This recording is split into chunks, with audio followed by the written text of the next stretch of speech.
अगर आप लोग चाहते हैं तो अशोक संगम राज का वीडियो सबसे पहले आप लोग तक पहुंचे तो लाल बटन को दबाकर चैनल को सब्सक्राइब जरूर करें और बेल आइकन दबाना ना भूलें।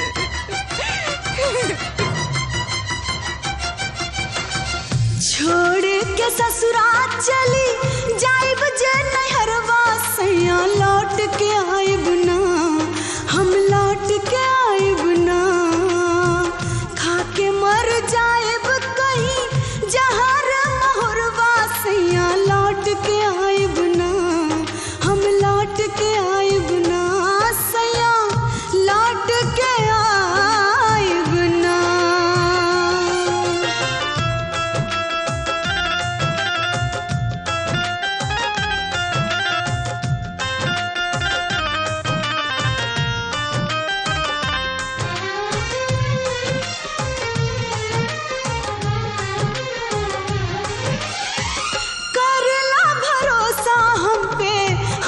बेकसूर हो कारण हमके अपन अखियां से दूर हो,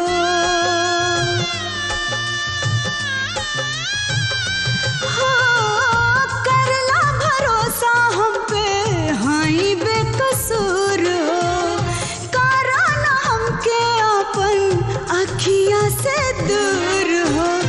लोर न बहे बाकी रोई तोहर मनवा सैया लौट के आइब ना, हम लौट के आइब ना, सैया लौट के आइब ना।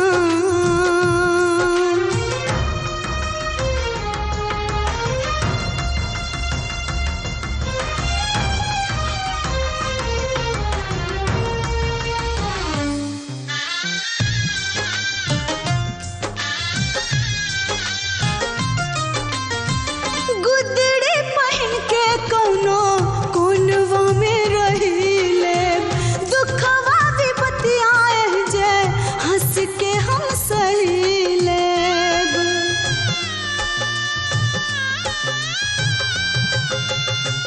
गुदड़ी पहन के कौनो कोनवा में रहिले, दुखवा विपतियाए जे हंस के हम सहिले।